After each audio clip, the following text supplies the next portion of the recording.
Na obra do Lenin no Estado da Revolução, o Zizek também, não vou agora estar a esmiuçar este ponto, deste leninismo que se identifica perfeitamente com esta saída, com a instauração com esta saída do acontecimento em que vivemos, rumo a qualquer coisa de mais radical, que ultrapassa a democracia parlamentar. Não é? E, portanto, fora, como eu estava a dizer, de uma hipótese de um Estado-partido. Sabemos que o Estado-partido é isso que o Negri critica muito no stalinismo. É, de facto, a figura há um momento leninista exuberante, mas que depois se regressa, de alguma forma, a uma cristalização há uma cristalização, que eu diria, libidinal do sujeito no poder, para ir buscar a figura do ideal de ego de Freud. Portanto, a multidão investir-se libidinalmente numa figura unificadora é o culto do chefe, o culto do líder, e isto, do ponto de vista totalitário, não deu grande resultado. Portanto, diz Zizek, e com isto termino, se a teologia volta a emergir como ponto de referência para a política radical, não é a fim de nos fornecer um grande outro divino que garantiria o êxito final dos nossos esforços, mas, pelo contrário, enquanto símbolo da nossa liberdade radical, ao não termos grande outro que nos garanta. E, portanto, haveria aí uma singularidade universal em que o fim da história se livra de um grande outro, também histórico, que foi justamente aquilo que eu disse há pouco, como tendo sido a armadilha na qual os regimes anteriores, socialistas ou comunistas, caíram. É tudo.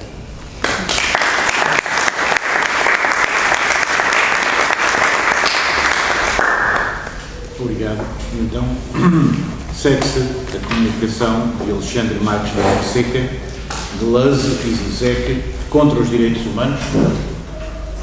Obrigado a todos. Se calhar a minha intervenção vai estar um pouco fora das primeiras duas, mas acho que vai tocar em alguns pontos bem explicitados anteriormente, nomeadamente a despolitização da esfera pública, que eu já retornarei. Mas o que me interessa nesta noção dos direitos humanos é que é demasiado consensual, é demasiado universal e torna-se... tem tanta coisa dentro de si que se torna... que chega ao ponto de se tornar vazia. E a minha pergunta principal, que Zizek e Deleuze também fazem, é como é que é possível ser contra os direitos humanos, sem recorrer, como Deleuze diz, sem recorrer a proposições odiosas, sem recorrer a monstruosidades. Como é que é possível ser contra os direitos humanos, direitos essenciais? E é aí que eu acho interessante, porque a teoria de Zizek sobre os direitos humanos e a anedota que ele faz entre a tinta vermelha e a tinta azul. Ele diz que nós hoje escrevemos e falamos com a tinta azul e falta-nos a tinta vermelha, a tinta que nos permite... A tinta azul mistifica, como ele diz, no livro Bem-vindos ao Deserto Real, mistifica a nossa percepção da situação, em vez de nos permitir pensar sobre ela. Eu não sei se conhecem a anedota, eu também sou péssimo a contar anedotas, mas basicamente é uma anedota do tempo comunista. Não sei se era da antiga Jugoslávia. Não, é um prisioneiro que vai para... Exato, é um prisioneiro que vai para uma gulag e escreve a outro companheiro que está noutro sítio, que Agora esqueci. Eu posso falar rapidamente. Se calhar é melhor porque eu tenho falta sou péssimo a contar negócios. O presidente vai para o lado e diz: quando eu escrever com tinta azul, estou a dizer a verdade, e quando escrever estou a mentir, e quando escrever com tinta vermelha, estou a dizer a verdade. Então a primeira carta que ele escreve é. A vermelha estava a dizer mentira, pronto. Isto é anedota da anedota. E, portanto, e ele, a primeira carta que escreve é a tinta azul. Não, vermelha. Azul ou vermelha?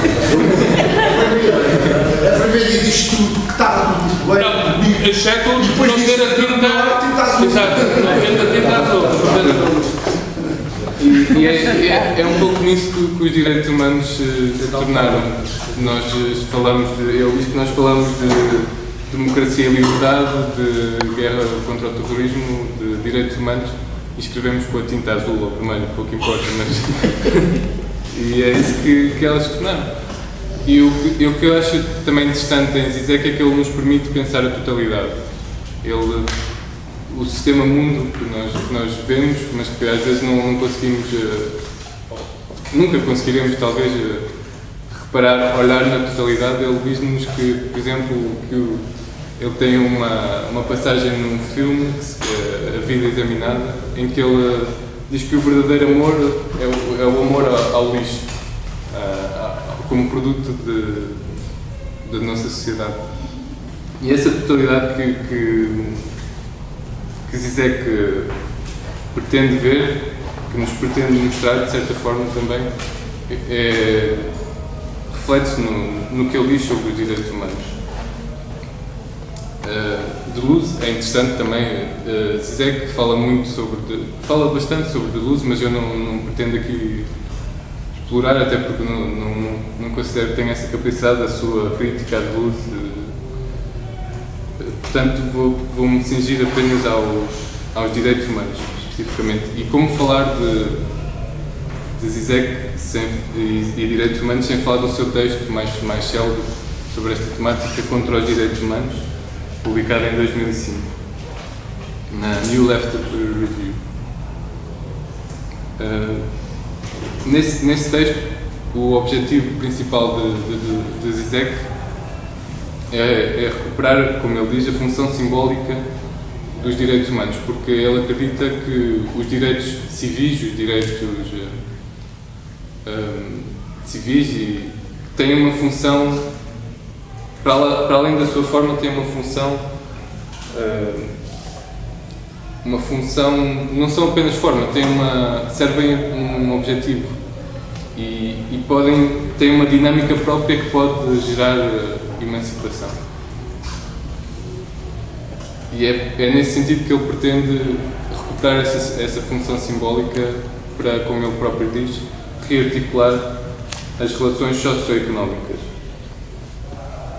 E nesse texto, o que me transpareceu, o que me parece evidente, é que Zizek não é contra os direitos humanos em si.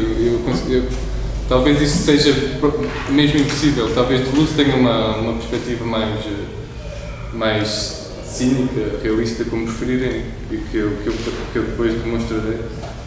Mas Zizek parece-me contra a ideia hegemónica, as ideias hegemónicas que os direitos humanos criaram, nomeadamente a ideia que servem como defesa, como ponto de defesa ou de separação contra o fundamentalismo, nomeadamente islâmico, o que quer que isso seja, e contra o poder estatal. E a terceira ideia que Zizek se rebela contra é a ideia que os direitos fundamentais hoje são a liberdade de escolha e a procura de felicidade. Uma ideia bastante americana, mas não só, parece-me que transpareceu um pouco pelo mundo inteiro. E a estes dois direitos, Zizek revela a sua preferência ou pelo sacrifício por uma causa ideológica. Para Zizek, este é o principal direito ou a principal força mobilizadora do ser humano. E com esta ideia hegemónica dos direitos humanos, Zizek considera se operou o gesto político por excelência, que é a neutralização do espaço político, nomeadamente a esfera pública. E como é que se neutralizou a esfera pública?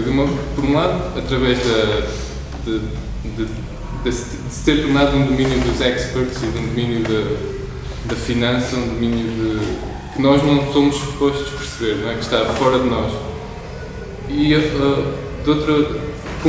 ao mesmo tempo, esse esvaziamento da esfera pública operou-se pelo aumento exponencial das liberdades individualistas.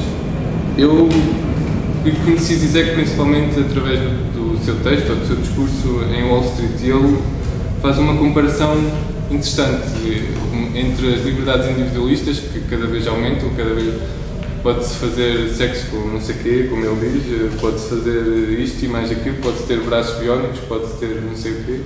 Mas quando se diz vamos aumentar o salário mínimo para X, isso é impossível. Não é? Eu acho que isso é interessante, essa comparação entre liberdade individualista e liberdade política, liberdade de agir politicamente ou comunitário em comunidade, acho interessante em Zizek. E que nos permite ver para além dessa tal tinta azul ou vermelha. Mas ao mesmo tempo, Zizek afirma no texto contra os direitos humanos, e se eu tiver a demorar demasiado tempo, posso tentar andar mais rápido. Zizek afirma que esses direitos individuais em nada alteram a configuração do poder. Em nada diferencia a minha relação com o poder, se eu puder casar com um homossexual, se eu puder abortar, etc. Talvez seja um pouco cínico, mas acho que existe um fundo de verdade nesta afirmação de Zizek. Estes direitos individuais em nada alteram a minha relação com o poder, ou a relação dos indivíduos com o poder. E é por isso que para Zizek toda a lei nasce de uma violência. A lei nasce de uma violência porque primeiro apaga as outras leis que existiam, ou os costumes. Por exemplo, como Marx demonstrou no seu texto sobre as madeiras na Renânia e os costumes dos povos nessa época. E por isso, o que é que realmente fundamenta a lei se não o medo? Zizek, há um texto muito interessante da Jodie Dean, que se chama Zizek on Law, em que ela diz que não existe, e Zizek também diz que não existe nenhum fundamento para a lei, não existe nenhuma verdade absoluta, nenhum Deus, ou nem sequer uma justiça fundamental que fundamenta a lei. E que por isso, mais uma vez, a lei nasce de uma violência. No mesmo texto contra os direitos humanos, Zizek afirma que a lei só pode suster a sua autoridade se os sujeitos ouvirem nela o eco da arrogância obscena e incondicional do poder. E por isso, ao contrário da ideia fundamental dos direitos humanos, que é proteger o indivíduo contra a ação arbitrária do poder, não será que nós ouvimos sempre em muitas ações o vazio da ação do poder, afirmando poder fazer o que quer de nós? Eu acho que é um pouco essa a ideia também que Zizek critica nas intervenções humanitárias, com muitas aspas, intervenções humanitárias.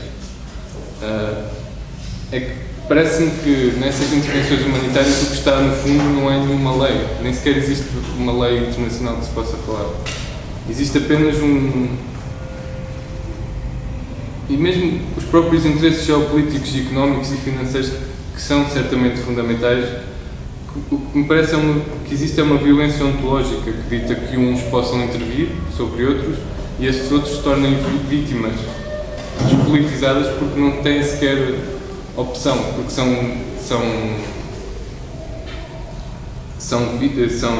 sujeitos de uma ação despolitizada, porque humanitária.